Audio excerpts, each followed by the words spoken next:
बिहार के अररिया की रहने वाली एक करोड़पति लड़की को एक इंजीनियर लड़के से प्यार हो जाता है और प्यार होने के बाद ये दोनों मिलने लगते हैं और ये दोनों फैसला करते हैं कि क्यों ना शादी कर ली जाए।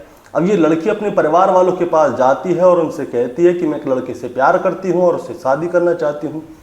लड़की के परिवार वाले उससे पूछते हैं कि लड़का कौन है, क्या करता है, क्या नाम है।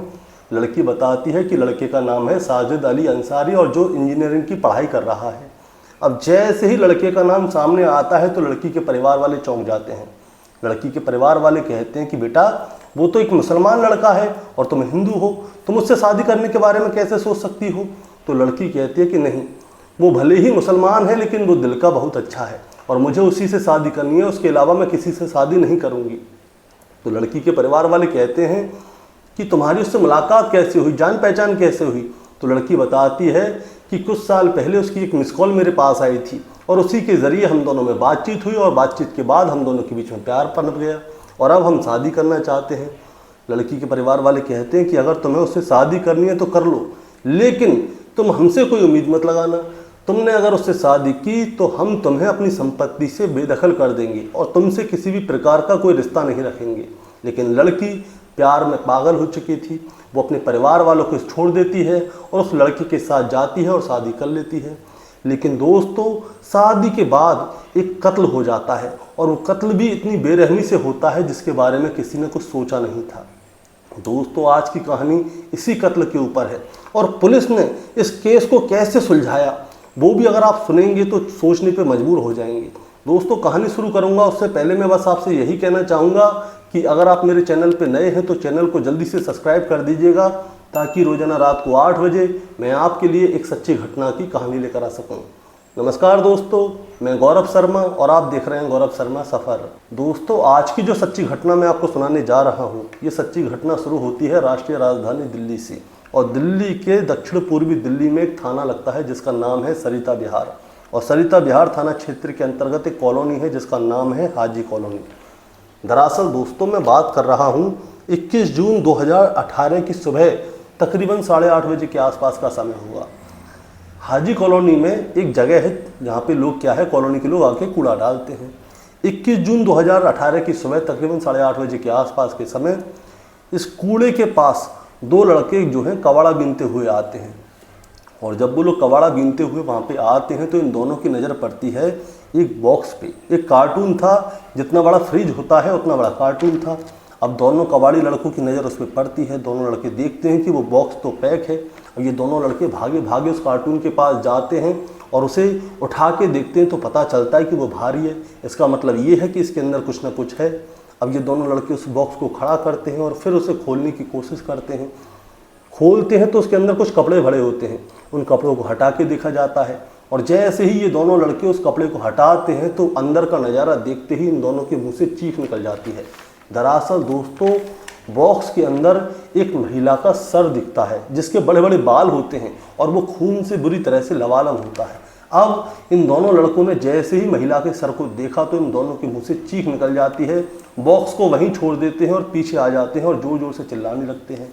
जिस समय ये दोनों लड़के जोर जोर से चिल्ला रहे थे तभी वहाँ से कुछ राहगीर गुजर रहे थे। वो पूछते हैं कि क्या हुआ, तो ये दोनों लड़के बताते हैं कि बॉक्स के अंदर महिला की लाश है। अब वो राहगीर भी वहाँ पे जाते हैं, हुजक के देखते हैं, बॉक्स के अंदर झांक के देखते हैं तो हकीकत में उसमें एक सर था जिसमें से बाल निकल रहे थे और खून से वो लाल हो रखे थे। तभी क्या होता है, वहाँ पे आसपास में लोगों की भीड़ जुट जाती है और जब लोगों की भीड़ जुट जाती है तो उसी भीड़ में से कोई आदमी क्या करता है, तुरंत ही 112 नंबर पे कॉल कर देता है और जब कॉल करता है तो तुरंत ही थोड़ी ही देर में मौके पे नज़दीकी पुलिस आ जाती है और एफएसएल की टीम भी आती है, फॉरेंसिक की टीम भी आती है, डॉग स्क्वाड की टीम भी आती है और सभी लोग आके उस बॉक्स को देखते हैं। इसके बाद बॉक्स को खोल के देखा जाता है। बॉक्स को जब खोल के देखा जाता है तो उसमें एक महिला के शरीर के टुकड़े होते हैं, यानी कि महिला को जो है मार के उसके शरीर के टुकड़े कर दिए गए थे। उस बॉक्स को खोल के उस लाश के टुकड़ों को जोड़ने की कोशिश की जाती है, लेकिन उसमें कुछ टुकड़े थे और कुछ टुकड़े नहीं थे। इसीलिए वो पुलिस वाले क्या करते हैं, जो डॉग स्क्वाड की टीम होती है वो उस डॉग की मदद से वहाँ पे आसपास में हर जगह देखते हैं कि शायद इस महिला के और भी टुकड़े पड़े हों। तो थोड़ी ही दूरी पे एक काला थैला पड़ा हुआ था और उस थैले के अंदर भी उसी लाश के कुछ टुकड़े मौजूद थे। अब पुलिस वाले क्या करते हैं, उन सभी टुकड़ों को इकट्ठा करके उस लाश को पूरा करते हैं और इस लाश को पोस्टमार्टम के लिए भिजवा देते हैं और उसके बारे में जानकारी ली जाती है कि आखिर ये महिला कौन है, कहाँ की रहने वाली है। लेकिन वहाँ पे कोई भी उसके बारे में कुछ नहीं जानता था। इसीलिए पुलिस वाले क्या करते हैं, जितने भी आसपास के थाने हैं, चौकियाँ हैं, उन सभी जगह पे ये खबर पहुंचा देते हैं कि एक महिला जिसकी उम्र तकरीबन 25 से 30 साल होगी, जिसने हरे रंग के कपड़े पहने हुए हैं, अगर आसपास में कोई भी महिला गायब हुई है या किसी के बारे में गुमशुदगी की रिपोर्ट लिखाई गई है तो उनसे संपर्क करें, क्योंकि हमें एक लाश पाई है। लेकिन आसपास में किसी भी महिला के बारे में ऐसी कोई खबर दी नहीं गई थी।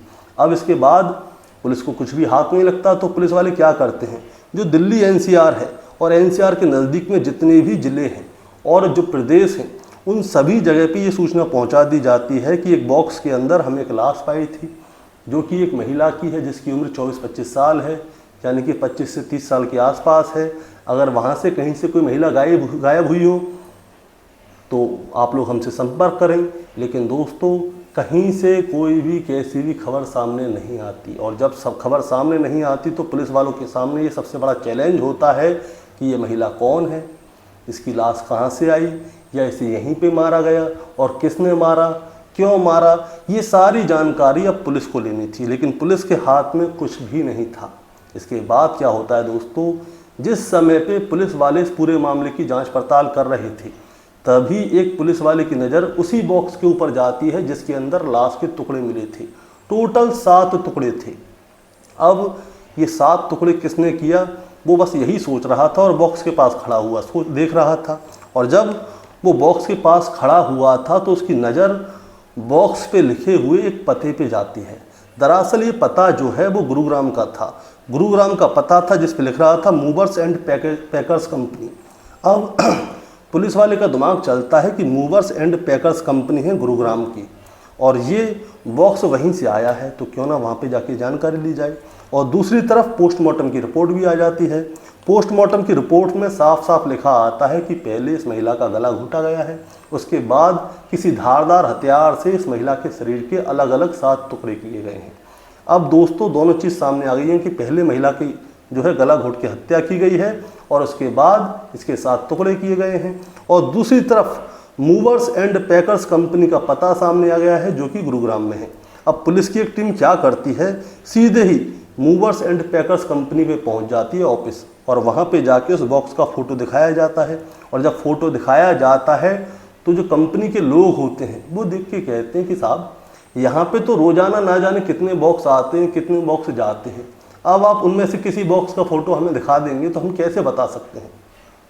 अब जो कंपनी के लोग हैं वो बात को टाल रहे थे, लेकिन पुलिस वाले बात को टालना नहीं चाहते थे। इसीलिए पुलिस वाले क्या करते हैं, अपने हिसाब से जो कंपनी के लोग हैं उनसे बात करते हैं, थोड़ी सख्ती बरतते हैं, और जब सख्ती बरती जाती है तब जाके उन्हें कुछ याद आता है। वो कहते हैं हाँ हाँ हाँ हाँ हाँ, इस बॉक्स को देख के कुछ याद तो आ रहा है थोड़ा थोड़ा। पुलिस वाले पूछते हैं कि क्या याद आ रहा है, उसे पूरा याद करके जल्दी से बताओ हमें। तब जाके वो बताता है कि साहब, दिसंबर 2017 में यूएई में एक जगह लगती है जिसका नाम है शारजा। यूएई के शारजा से कई सारे बॉक्स आए थे, और वो बॉक्स जो है उत्तर प्रदेश के अलीगढ़ पहुंचाए गए थे, और ये बॉक्स उन्हीं में से एक बॉक्स है।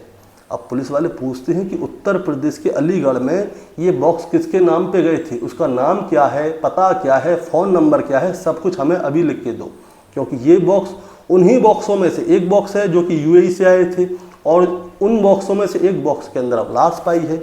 अब दोस्तों, जिसका ये बॉक्स है जो यूएई से आया है उसका नाम सामने आता है, जिसका नाम होता है जावेद। अब पुलिस की एक टीम क्या करती है, सीधे ही दिल्ली से अलीगढ़ पहुंच जाती है जावेद अख्तर के घर पे, और जावेद अख्तर के घर पे जाके उसके दरवाजे को खटखटाया जाता है, और जब उसके दरवाजे को खटखटाया जाता है तो जावेद अख्तर दरवाज़ा खोलता है। पुलिस वाले उसे उसी बॉक्स का फ़ोटो दिखाते हैं और उससे पूछते हैं कि इस बॉक्स के बारे में तुम कुछ जानते हो, तो जावेद अख्तर उस बॉक्स को देखते ही पहचान जाता है। वो कहता है कि साहब, ये तो मेरा बॉक्स है, इसका फ़ोटो आपके पास कहाँ से आया। तो पुलिस वाले उससे पूछते हैं कि ये तुम्हारा बॉक्स कहाँ है इस समय, और ये यूएई से यहाँ पे क्या करने आया। तो जावेद अख्तर बताता है कि वो पहले जो है यूएई में काम करता था, और काम करता था। तो उसके बाद उसने नौकरी छोड़ दी और नौकरी छोड़ने के बाद उसने जो है अपना जितना भी सामान था यूएई से अलीगढ़ भिजवा दिया कोरियर के ज़रिए। अब कोरियर के ज़रिए जो बॉक्स आए थे उन्हीं बॉक्सों में से ये एक बॉक्स है। अब पुलिस वाले पूछते हैं कि ये बॉक्स कहाँ है इस समय, तो वो बताता है कि जो मेरे बॉक्स थे उन्हें तो मेरी नौकरानी ले गई। अब उससे पूछा जाता है कि नौकरानी का पता क्या है, क्या नाम है। इसके बाद नौकरानी के घर पे जाया जाता है, नौकरानी को भी वो फ़ोटो दिखाया जाता है कि ये बॉक्स तुम्हारे पास है। तो नौकरानी कहती है कि साहब बॉक्स तो ये वही है जो साहब के यहाँ से आया था, लेकिन मैं सिर्फ 3 बॉक्स लेके आई थी साहब के घर से, और साहब के घर पे आए थे 4 बॉक्स, और तीनों बॉक्स जो है मेरे घर के अंदर रखे हुए हैं, आप चाहो तो देख लो। पुलिस वाले जाते हैं और देखते हैं कि हाँ घर के अंदर 3 बॉक्स रखे हुए हैं जिनके अंदर नौकरानी ने जो है सामान भरा हुआ था। पुलिस वालों को जावेद अख्तर के ऊपर हो जाता है शक। इसके बाद पुलिस वाले दोबारा से जावेद अख्तर के पास जाते हैं और उससे कहते हैं कि तुम्हारी नौकरानी के पास 3 बॉक्स हैं, टोटल 4 बॉक्स आए थे, अब तो हमें सच सच बताओ ये चौथा बॉक्स कहाँ गया और इस बॉक्स के अंदर जो लाश थी वो किसकी थी। अब जावेद अख्तर से जब ये वाली बात पूछी जाती है तो जावेद अख्तर को एक बात याद आती है।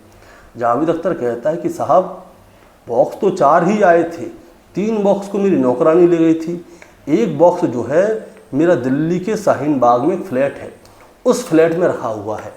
अब जैसे ही ये वाली बात सामने आती है तो पुलिस वाले कहते हैं कि तुमने हमें ये वाली बात क्यों नहीं बताई कि तुम्हारा एक बॉक्स तो दिल्ली के शाहीन बाग में तुम्हारा एक फ्लैट भी है और उस फ्लैट के अंदर रखा हुआ है। वो कहता है कि साहब मुझे कुछ याद ही नहीं आया कि आप जैसे ही आए तो मैं तो घबरा गया कि क्या बात हुई, आप बता रहे हैं कि बॉक्स के अंदर एक लाश है। पुलिस वाले कहते हैं कि बैठो अभी हमारे साथ गाड़ी में और जो तुम्हारा फ्लैट है उस फ्लैट पे लेके चलो। अब इसके बाद जो पुलिस वाले हैं जावेद अख्तर को अपनी गाड़ी में बैठाते हैं और सीधे ही दिल्ली के शाहीन बाग उसके फ्लैट पे लेके आते हैं। और जब फ्लैट पे लेके आते हैं तो फ्लैट पे लग रहा होता है ताला। अब ताला लगा हुआ है, पुलिस वाले कहते हैं कि खोलो इसे। जावेद अख्तर कहता है कि साहब ये मेरा फ्लैट तो मेरा ही है, लेकिन ये जो है मैंने किराए पे उठाया हुआ है। पुलिस वाले कहते हैं कि तुमने इस फ्लैट को किराए पे उठाया हुआ है, तो तुमने हमें ये वाली बात अलीगढ़ में क्यों नहीं बताई। जावेद अख्तर कहता है कि साहब आप मेरी बात सुनोगे तभी तो मैं कुछ बताऊंगा, आप तो मुझे तुरंत उठा के बैठा लाए यहाँ पे, अब बताइए मैं क्या करूँ। तो वो पूछते हैं कि ये फ्लैट तुमने किसको किराए पे दिया है। तब जाके पता चलता है कि जावेद अख्तर ने ये फ्लैट जो है साजिद अली अंसारी को दिया है, जिसकी उम्र 26 साल के आसपास है, जो कि एक इंजीनियर है और बिहार के चंपारण का रहने वाला है। लेकिन साजिद अली अंसारी ने इस समय पे ताला लगाया हुआ है, उसका मोबाइल भी स्विच ऑफ है। अब करें तो क्या करें। अब साजिद अली अंसारी के बारे में और कुछ नहीं जानते, सिर्फ उसका मोबाइल ही इनके पास है। होता क्या है दोस्तों, जो जावेद अख्तर का जो ये फ्लैट है इसकी चाबी जो है ज़्यादातर नीचे एक धोबी बैठता है जो कि कपड़ों की प्रेस करता है। जब भी जावेद अख्तर जाता आता था तो उस धोबी को ये चाबी दे जाया करता था और साजिद अली से भी ये वाली बात कही थी कि अगर तुम कहीं जाओ तो धोबी को दे जाना चाबी, ये मुझे दे देगा, कोई दिक्कत वाली बात नहीं है। अब इसके बाद क्या होता है, पुलिस की टीम सीधे ही धोबी के पास जाती है। धोबी से पूछा जाता है कि साजिद अली कहाँ है, ये बताओ। तो जो धोबी है वो बताता है कि साहब 22 जून 2018 की बात है। 22 जून 2018 की शाम को साजिद मेरे पास आया था, उसने मुझे चाबी दी और कहा कि मैं जो है इस फ्लैट को खाली करके जा रहा हूँ, तुम जावेद भाई से बोल देना कि मैं जा रहा हूँ, इस चाबी को तुम अपने पास रखो।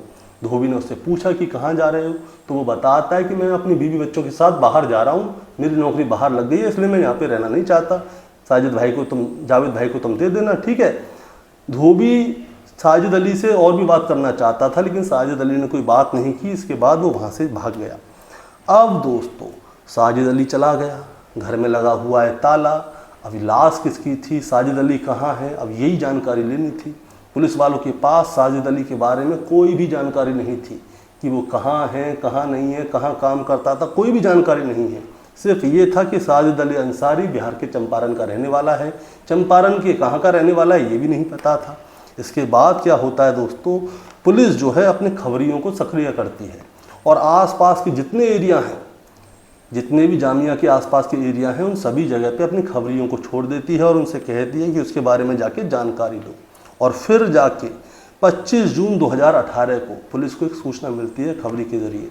वो बताता है खबरी कि साजिद अली अंसारी के बारे में तो देखिए मुझे कोई जानकारी मिली नहीं है, लेकिन उसका एक भाई है जिसका नाम है हसमत अंसारी, जो कि एक कंपनी में काम करता है, आप उससे जाके जानकारी लीजिए, वही आपको साजिद अली अंसारी के बारे में जानकारी देगा। वो खबरी हसमत अंसारी का पूरा पता पुलिस वालों को बताता है और उन्हें लेके अपने साथ हसमत अंसारी के घर पे जाता है। और अब हसमत अंसारी का दरवाज़ा खटखटाया जाता है और जैसे ही हसमत अंसारी का दरवाज़ा खटखटाया जाता है तो अंदर से साजिद अली अंसारी दरवाज़ा खोलता है। अब जैसे ही साजिद अली अंसारी अंदर से दरवाज़ा खोलता है तो पुलिस वाले उसे तुरंत ही पकड़ लेते हैं और अब उसे पकड़ लेते हैं और उससे पूछताछ की जाती है कि बताओ, तुमने अचानक से वो फ्लैट क्यों खाली कर दिया? तुमने किसी को बताया भी नहीं, तुम्हारे परिवार में कौन कौन है ये बताओ। और उस फ्लैट के अंदर एक बॉक्स था, उस बॉक्स का क्या हुआ, तुमने उसका क्या किया? अब दोस्तों बहुत सारी बातें बताई जाती हैं, उससे पूछा जाता है कि तुम्हारा परिवार में कौन कौन है। साजिद अली अंसारी बार बार बातों को बदल रहा था, लेकिन आखिरकार जब उससे पूछा जाता है कि परिवार में कौन कौन है तो वो बताता है कि मेरे घर में मेरी पत्नी है, मेरी 2 बच्चियां हैं जिनमें से एक की उम्र 1.5 साल है, एक की उम्र 2.5 साल है। बच्चियों को बुलाया जाता है, बच्ची देखी जाती हैं। अब साजिद अली से पूछा जाता है कि तुम्हारी पत्नी कहाँ है, पत्नी का नाम क्या है? तो साजिद बताता है कि मेरी पत्नी का नाम जूही है जिसकी उम्र 26 साल के आसपास है। उससे पूछा जाता है कि पत्नी कहाँ है, पत्नी को लेके आओ सामने, हम देखना चाहते हैं। लेकिन साजिद पत्नी को दिखा नहीं पाता और जब नहीं दिखा पाता तो पुलिस वाले उसके साथ थोड़ी सख्ती बरतते हैं और जब सख्ती बरती जाती है तब जाके दोस्तों कहानी सामने आती है। दरअसल जो बॉक्स था उसके अंदर साजिद अली अंसारी की बीवी जूही ही थी जिसकी उम्र 26 साल के आसपास है और साजिद अली अंसारी ने ही उसके 7 टुकड़े किए थे, अलग अलग, जैसे फ्रिज के बॉक्स में और काले थैले में भर के पैक किया था। अब साजिद अली अंसारी से शुरू से लेकर आखिर तक की कहानी पूछी जाती है कि उसे जूही मिली कहाँ पे, कैसे मिली और उसने अपनी बीवी की हत्या की तो क्यों की। तब जाके साजिद अली अंसारी जो है पूरी कहानी सुनाता है शुरू से लेकर आखिर तक की। साजिद अली बताता है कि जो जूही है वो बिहार के चंपारण की रहने वाली है और जो साजिद अली है वो बिहार के छपरा के रहने वाला था। कई साल पहले की बात है, साजिद अली का जो है मिस कॉल जूही के मोबाइल पे पहुंच जाती है। मिस कॉल के ज़रिए इन दोनों के बीच में बातचीत होना शुरू हो जाती है, बातचीत प्यार में बदल जाती है और प्यार के बाद ये दोनों जो है एक दूसरे से मिलना जुलना शुरू कर देते हैं। लड़की पढ़ी लिखी थी, ग्रेजुएट थी और जो साजिद अली है उस समय पे इंजीनियरिंग की पढ़ाई कर रहा था। अब जो साजिद अली है वो गरीब परिवार से था लेकिन लड़की जो है करोड़पति परिवार से थी। इसके बाद ये दोनों जो है शादी का फैसला करते हैं कि क्यों ना शादी की जाए। अब शादी का फैसला करते हैं तो लड़की अपने परिवार वालों से बात करती है और जब बात करती है तो पता चलता है कि लड़की के परिवार वाले एक मुसलमान लड़के से लड़की की शादी नहीं करना चाहते थे। उन्होंने साफ कह दिया कि अगर तुम उससे शादी करोगी तो हमसे तुम्हारा कोई लेना देना नहीं है और इस संपत्ति में तुम्हें एक चवन्नी नहीं मिलेगी। लेकिन इसके बावजूद लड़की क्या करती है, साल 2014 में साजिद अली अंसारी के साथ शादी कर लेती है और शादी करने के बाद उसी के घर पे रहने लगती है। इसके बाद साल 2016 में लड़की साजिद अली अंसारी के साथ बिहार से सीधे ही दिल्ली के शाहीन बाग का रुख कर लेती है और वहीं पे जाके वो रहने लगते हैं किराए पे। किराए पे जब वो लोग रह रहे थे तो उनको 2 बेटियां हुई। अब 2 बेटियां हो गई। साजिद अली जो है काम की तलाश कर रहा था लेकिन साजिद अली को कहीं पे भी कोई काम नहीं मिल रहा था। पहली बेटी हुई, फिर दूसरी बेटी हुई, अब बेटी पे बेटी हो रही है। साजिद अली को इसकी भी चिंता, घर में खाने कमाने के पैसे नहीं हैं। लड़की जो है करोड़पति खानदान की थी, पहले वो हाई स्टैंडर्ड से आई थी। अब लड़की को इस बात की भी टेंशन कि मैं अपने घर से भाग के इसके साथ आई और इसके साथ तो खाने पीने के लाले पड़े हुए हैं। इस बात पे साजिद अली अंसारी और जूही के बीच में आए दिन लड़ाई झगड़े हुआ करते थे।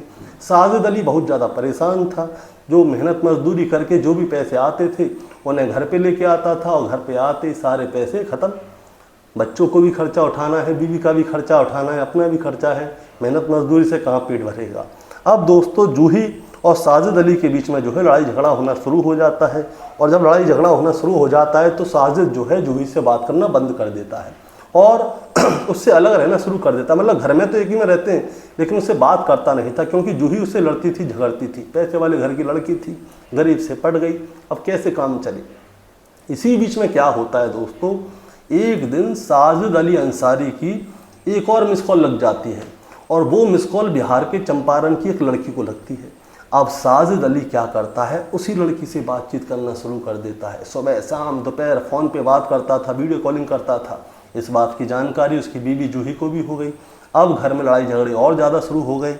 अब दोस्तों ऐसे ही समय गुजरता जा रहा था, लड़ाई झगड़े बढ़ते जा रहे थे। तभी तारीख आती है 20 और 21 जून 2018 की रात तकरीबन 10:30 बजे के आसपास का समय होता है। साजिद अली घर में उसी लड़की से बात कर रहा होता है। जूही उसे देख लेती है। इसके बाद इन दोनों के बीच में झगड़ा होता है। जूही ज़ोर ज़ोर से चिल्ला रही होती है, चीख रही होती है शाहिद के ऊपर। अब शाहिद को आ जाती है गुस्सा। वो क्या करता है, जूही को पकड़ता है। पहले तो उसमें मार लगाता है। जूही चिल्लाना बंद नहीं करती तो साजिद क्या करता है, उसके गले को जोर से पकड़ लेता है और तब तक दबाता है जब तक कि जूही मर ना जाए। और आखिरकार जूही मर जाती है। अब जब जूही मर जाती है तो साजिद सोचता है कि यार ये मैंने क्या कर दिया, अपनी बीवी को मार दिया, अब इसकी लाश का मैं करूं तो करूं क्या। साजिद के घर की बगल में ही एक और कमरा था। साजिद ने जो कमरा किराए पे लिया था उसकी बगल में एक और कमरा था जो था इम्तियाज़ का, जो कि साजिद का भाई है। वो उसके पास जाता है, उसे सारी कहानी बताता है। अब जैसे ही सारी कहानी बताता है तो उसका भाई उससे कहता है कि देखो घबराने की ज़रूरत नहीं है, मैं तुम्हारे साथ चल रहा हूँ। अब वो लोग अंदर जाते हैं, देखते हैं कि जूही मरी पड़ी है। अब ये लोग क्या करते हैं ये लोग कहते हैं कि जूही की लाश को अगर यहाँ से लेके जाएंगे तो कोई भी हमें देख लेगा, हम फंस जाएंगे। इसके लिए ऐसा करते हैं, इसकी लाश को काटते हैं, फिर उसको ठिकाने लगाते हैं। लेकिन उससे पहले हमें इसकी लाश, इसके शरीर के अंदर से खून निकालना होगा, क्योंकि जब हम इसके शरीर को काटेंगे तो उसमें से खून उछलेगा। इसीलिए ये दोनों क्या करते हैं, उसकी लाश को घसीटते घसीटते बाथरूम के पास लाते हैं और उसकी लाश में जगह जगह पे जो नसें हैं वहाँ पे आके कट लगा देते हैं, जिसकी वजह से उसके शरीर में जितना भी खून है वो नाली में बह जाता है। अब इसके बाद ये लोग क्या करते हैं, उसकी लाश को काटना शुरू करते हैं और जब काट रहे होते हैं तो घर के अंदर आवाज़ें हो रही होती हैं। साजिद अली की 2 बेटियां थीं, एक 1.5 साल की, एक 2.5 साल की। ये दोनों उन आवाज़ों से जाग जाती हैं। अगर माँ जिंदा होती तो उनको सुला भी देती, लेकिन बच्चियां कैसे सोएं। ये ज़ोर ज़ोर से रोना शुरू कर देती हैं और जब रो रही होती हैं तो ये जैसे तैसे करके उन्हें शांत करने की कोशिश करते हैं, लेकिन बच्चियाँ शांत नहीं हो पाती। अब दोस्तों जैसे तैसे उनको दूध वूध पिला के, कुछ खिला पिला के ये लोग शांत करते हैं, लेकिन अब जो लाश हैं उनके तो टुकड़े कर दिए। अब उसके टुकड़े का करें क्या, टोटल 7 टुकड़े किए थे। घर के अंदर जो सामान था उसी का इस्तेमाल करते हैं। वो देखते हैं कि कमरे के अंदर एक कार्टून रखा हुआ है, क्यों ना इस कार्टून का इस्तेमाल किया जाए। उसके शरीर के कुछ टुकड़ों को उस कार्टून के अंदर डाल देते हैं। अब टुकड़े चले जाते हैं लेकिन बाहर बच जाते हैं कुछ टुकड़े, तो घर में काला थैला होता है, उस काले थैले में भी भर लेते हैं। लेकिन अब इस कार्टून को, इस काले थैले को घर से निकाला कैसे जाए, इसीलिए ये लोग क्या करते हैं, साजिद का एक बड़ा भाई है जिसका नाम है हसमत अली। हसमत अली के पास जाते हैं और उसे बताते हैं कि ऐसे ऐसे बात है, जो जूही है उसकी हत्या कर दी है, शरीर के टुकड़े कर दिए, उसकी लाश को ठिकाने लगाना है, अब करें तो करें क्या। हसमत इनके साथ इनके घर पे आता है। घर पे आके देखता है कि इन लोगों ने पहले से लाश को पैक कर दिया है, बस उसे ठिकाने लगाना है। तो हसमत कहता है कि तुम चिंता मत करो, इस लाश को मैं अपने दोस्त की गाड़ी में डाल दूंगा। मेरे दोस्त के पास मारुति अर्टिका है, उसमें रखेंगे और उसको ठिकाने लगाएंगे। वो जाता है अपने दोस्त के घर पे, उससे मारुति अर्टिका उधार मांगता है और लेके सीधे ही साजिद अली के घर पे आता है और फिर उस कार्टून को और काले थैले को उस कार के अंदर रखा जाता है और फिर यहाँ से उठा के सीधे ही जामिया के पास ले जाते हैं, सरिता बिहार थाने के नज़दीक, और वहाँ पे कूड़े के ढेर के पास जाके उसे फेंक आते हैं। अब फेंकने के बाद ये लोग अपने अपने घर पे आ जाते हैं। इन लोगों को पूरा यकीन था कि कभी भी पुलिस इनके पास नहीं जा पाएगी, क्योंकि जो जूही है उसके परिवार वालों ने उससे रिश्ता ख़त्म कर दिया है, वो उससे कभी बात करती नहीं है और ये लोग कभी भी उसकी गुमशुदगी की रिपोर्ट लिखाएंगे नहीं। अब गुमशुदगी की रिपोर्ट लिखाएंगे नहीं, जूही के परिवार वालों ने रिश्ता ख़त्म कर दिया है, परिवार वाले रहते हैं बिहार में, जूही की हत्या हुई है दिल्ली में, तो ये लोग बिल्कुल निश्चिंत हो गए थे। ये लोग सोचते हैं कि कभी भी पुलिस इनके पास नहीं जाएगी, लेकिन इनसे एक मिस्टेक हो गई। ये लोग जो है अपने आप को बहुत ज़्यादा होशियार समझ रहे थे, लेकिन इनको ये नहीं पता था कि कातिल हमेशा एक सुराग छोड़ देता है और इन्होंने भी एक सुराग छोड़ा। दरअसल जिस बॉक्स के अंदर इन लोगों ने जूही की लाश को ठिकाने लगाया, उस बॉक्स के ऊपर कंपनी का नाम था। अब कंपनी का नाम था तो पुलिस कंपनी तक पहुंची। अब कंपनी तक पहुंची तो उन्होंने जो बॉक्स जिसके घर पे गए थे पुलिस को उसके घर पे पहुंचाया, और जब पुलिस अलीगढ़ पहुंची तो अलीगढ़ में जाके पता चला कि दिल्ली के शाहीन बाग में उसका एक फ्लैट है, वो फ्लैट किराए पे उठा हुआ है। अब ये फ्लैट किसने किराए पे लिया है, वो साजिद अली ने लिया हुआ है। तब जाके पुलिस ने साजिद अली को गिरफ्तार कर लिया। साजिद अली के भाई हसमत को भी गिरफ्तार कर लिया, क्योंकि उसने जो है लाश को ठिकाने लगवाया था, और जो उसका दूसरे नंबर का भाई है इम्तियाज़, उसको भी गिरफ्तार कर लिया क्योंकि उसने लाश के टुकड़े करवाए थे, और जो साजिद अली है उसे भी गिरफ्तार कर लिया क्योंकि साजिद अली ने ही जूही का गला घोंट के उसकी हत्या की थी। दोस्तों अब इन तीनों को गिरफ्तार करके जेल में डाल दिया गया है। लेकिन ये जो केस है उस समय पे दिल्ली से लेके बिहार तक बड़ा ही चर्चे में रहा था और बहुत ही जघन्य अपराध माना गया था। इसके बाद पुलिस वाले क्या करते हैं, जो 2 बच्चे थे साजिद अली के, उन्हें चंपारण में किसी रिश्तेदार को दे देते हैं और इन तीनों भाइयों को गिरफ्तार कर लेते हैं। गिरफ्तार करके जेल में भेज देते हैं। दोस्तों, अब इन तीनों भाइयों को जेल भेज तो दिया गया है, लेकिन इस कहानी को सुनाने का मतलब आपको परेशान करना या विचलित करना बिल्कुल नहीं है। बस आपको बताना है और जताना है। बताना जताना यही है कि अपराधी हमेशा ये सोचता है कि मैं पुलिस से 4 कदम आगे हूँ, लेकिन पुलिस बहुत आगे है, हम लोग बहुत पीछे हैं। और किसी भी चीज़ से अगर आप परेशान हैं तो इसका मतलब ये नहीं है कि आप कोई क्राइम कर दें, गुनाह कर दें। अब साजिद अली की वजह से क्या हुआ, साजिद अली की वजह से जो जूही है उसने अपने परिवार को छोड़ा। फिर उसके बाद 2 बच्चियां हैं, साजिद अली ने जूही की हत्या कर दी।